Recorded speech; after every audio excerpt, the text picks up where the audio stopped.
saya kasih kabar baiknya, kabar gembiranya. Kalau Anda kerjakan itu, selama seminggu aja Anda praktekin itu, ya bangsa 50%, 60% keluhan-keluhan di tubuh Anda akan hilang. Gitu, semudah itu. Sakit-sakit ini akan hilang.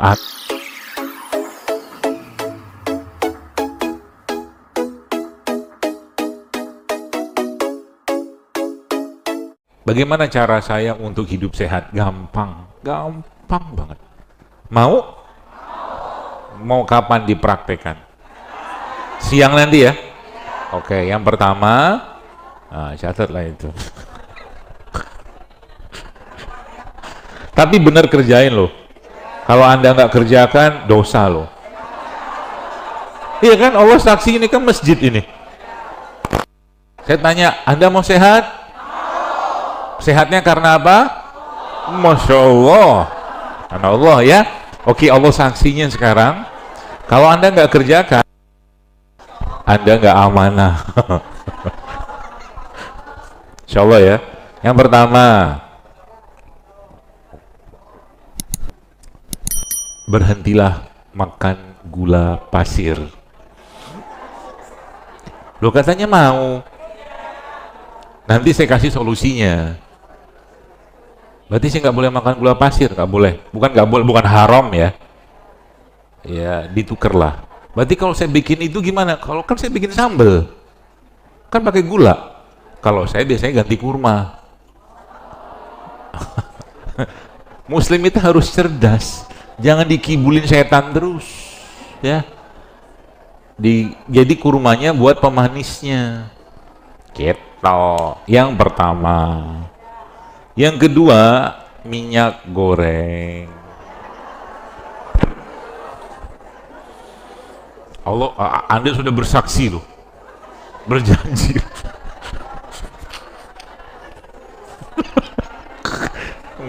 Gue ngerjain ibu-ibu nih. Yang kedua, minyak goreng ya, yang dari sawit, maaf, bukan kelapa. Kalau kelapa masih oke lah. Minyak kelapa oke. Minyak zaitun kalau kaya oke. Kalau duitnya banyak, goreng pakai minyak zaitun. Tapi minyak zaitun nggak bagus buat goreng setahu saya. Yang kedua, yang ketiga, terigu.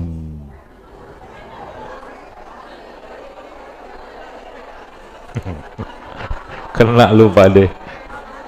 Yang keempat, nasi putih.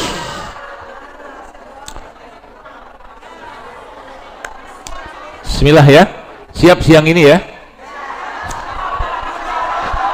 Terus taruh dia Pak gurunya lagi ngomong.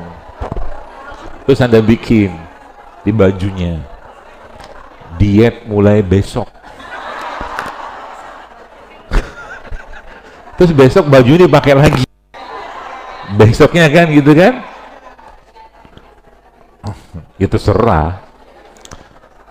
Tapi saya kasih kabar baiknya, kabar gembiranya. Kalau Anda kerjakan itu, maka boleh dibilang ya, yang pengalaman saya, ya bangsa 50%, 60% keluhan-keluhan di tubuh Anda akan hilang. Benar. Percayalah saya. Karena udah banyak banget yang mempraktikkan begitu, semudah itu. Sakit-sakit ini akan hilang. Terus, makanya dia bilang jangan reaktif dulu. Saya kasih solusinya, kan gitu. Berarti kami nggak makan nasi, bukan nggak makan nasi, karbonya kita ganti. Itu. Tiwul itu makanan sehat, cuman identik dengan, mohon maaf, makanan orang miskin. Padahal dia sehat. Misal satu, tiwul. Masa nggak ngerti tiwul? Ngerti toh? Nggih, Masya Allah. Panjenengan ngertos tiwul nggih? Nggih. Wis metu wek Jawane. Oh saged nggih. Kula ki saged. Basa Jawa. Tinggal dipencet tombolnya. Anda mau ngajak saya bahasa Malaysia, saya akan seperti orang Malaysia. Diam. Karbonya diganti. Misal tiwul, atau misalkan apa? Ada satu tuh bagus banget, tapi kita jarang makan. Namanya sorghum. Sorghum. Sorghum. Kok nggak tahu sih? Sorghum itu dia nanti browsing aja deh, handphone kan ada banyak tuh, handphone aja lah. Pening pala aku jelasin. Sorghum. Sorghum itu salah satu jenis karbohidrat yang zat besinya lebih tinggi daripada nasi. Bentuknya mirip nasi. Sorghum, S-O-R-G-U-M.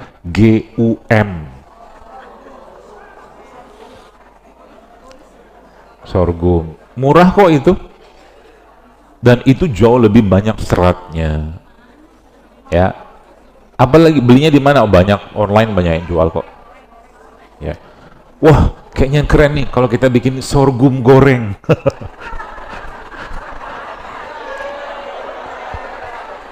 La haula wala quwata illa billah.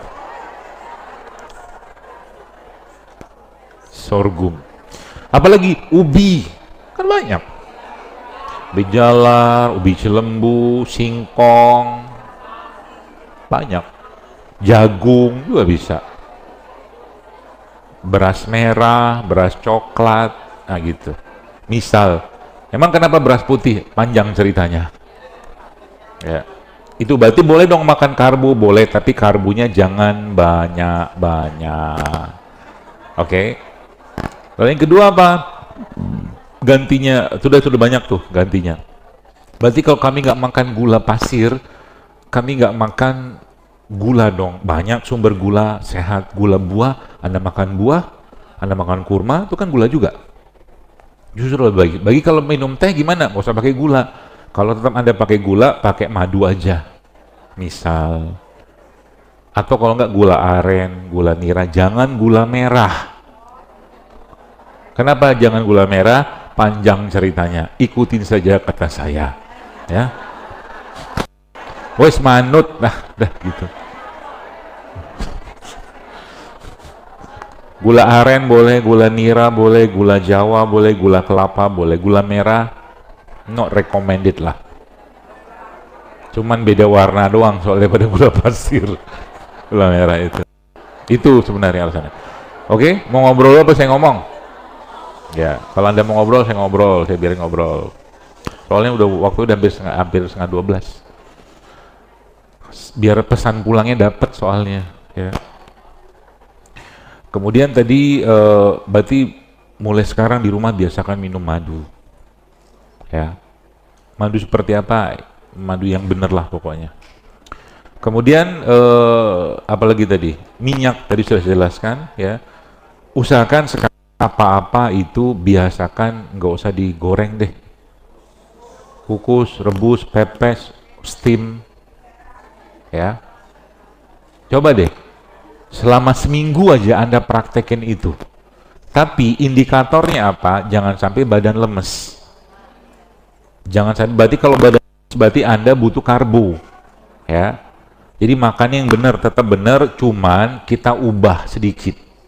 Berarti terigu Anda ganti, boleh ganti sama yang non terigu. Misalkan apa? Banyak tepung singkong, bisa tepung sorghum, bisa tepung sagu aren, bisa. Ya, nggak mesti terigu. Contoh nih misalkan nih gambarannya ya. Kalau Anda bikin apa namanya ya? Cake, kue, bolu ya dari labu. Itu kan nggak pakai terigu. Ya kan?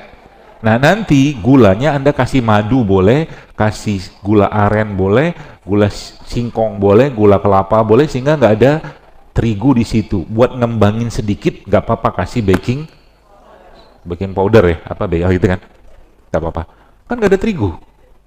Anda mau bikin misalkan banana cake, nggak usah pakai terigu, karena zaman sekarang orang bikin banana cake, banananya nggak ada, cuman essence, betul? Udahlah esen, orang ketipu sama banana, bukan banana, pisang gitu. pakai gula lagi, seterusnya gitu ya. Caranya begitu. Berarti tepung-tepung misalkan oke, kalau saya gitu mau bikin bolu atau cake wortel, bisa nggak? Ya bisa dong. Bisa. Tanpa terigu, nah gitu maksudnya. Ya, seperti itu. Sudah kan, minyak tadi saya jelaskan, ganti minyak kelapa. Atau pakai, juga boleh pakai namanya ghee. Ghee. Ghee itu tulisannya GHEE. Itu minyak atau lemak dari hewan. Terus di rumah sudah mulai stop menggunakan margarin. Sebentar, jangan komen dulu. Tenang aja, saya sudah tahu solusinya. Makanya jangan ribut. Margarinnya Anda bisa switch, Anda ganti ke pakai ghee tadi boleh, atau boleh pakai butter. Ya. Apa beda butter ya sama mentega? Kalau mentega diambil dari minyak sawit. Kalau butter sebagian besar yang saya tahu itu diambil sama hewan. Ini yang bagus. Berarti caranya begini. Jadi kalau Anda pengen sebulan mungkin masak telur, meskipun kalau terlalu panas juga nggak bagus, ini sebut normal-normal saja dulu. Telurnya itu Anda pakaiin ghee. Di teflon pun ganti dulu. Teflon juga diganti. Ganti banyak banget yang harus diganti. Pusing kepalaku. Ini kenapa saya ikut kajian jadi pusingnya, kata ibu-ibu. Karena teflon itu kalau sudah lepas lapisan itu pemicu kanker. Jadi jangan bangga-banggaan pakai teflon. Daripada Anda pakai teflon, mendingan pakai tanah liat. Wajan tanah liat, kuali tanah liat. Itu lebih aman. Ya. Atau kalau nggak pakai keramik. Atau kalau nggak pakai kaca. Kan ada tuh yang kaca tuh, ya, apa gitu. Jadi nanti masak telur tuh, katakanlah Anda punya wajan, juga bagus, besi juga nggak apa-apa, besi, iron cast namanya, iron cast, tapi itu mahal. Saya pernah nyoba beli segini itu, iron cast beneran ya, wajan segini yang buat telur itu 5 juta itu. Tapi tahan sampai berpuluh-puluh tahun itu. Nah, kalau nggak ada nggak apa-apa, pakai tanah liat, kan murah meriah, tapi aman. Ghee-nya masuk situ, telurnya digoreng situ, aman dia. Nah gitu, gampang kan? Gampang. Aslinya tidak segampang itu. Sementara berhusnuzon saja gampang, ya. Gitu ya. Sudah tadi beras sudah, berarti beras gimana? Tadi saya jelaskan, beras sudah, minyak sudah, gula sudah, terigu sudah. Itu saja Anda kerjakan, ya 14 hari itu sudah mulai kelihatan tuh badan lebih enak. Jadi nih saya tanya, kira-kira kalau pagi-pagi sarapannya apa?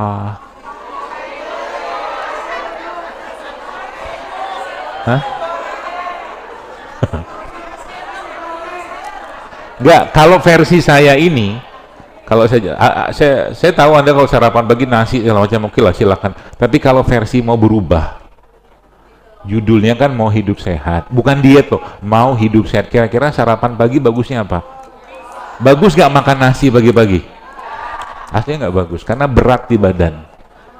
Anda lebih baik pagi kalau tetap pengen sarapan, makan telur ayam kampung, telur bebek, ya itu. Habis itu makan sayur, misalkan, sayur bening-bening gitu aja, ya. Habis itu minum rimpang. Ya minimal kunyit asam kayak apa, kayak bikin sendiri di rumah, cek sedikit, pukul-pukulin dia, kasih air panas, kasih madu, jadi dari itu benda itu. Sehingga nanti hari-hari Anda tidak terlalu banyak, Bapak Ibu, tidak terlalu banyak asupan karbohidratnya. Ya, berarti kalau pagi-pagi makan roti bagus nggak? Bukan masalah bagus nggak bagus ya.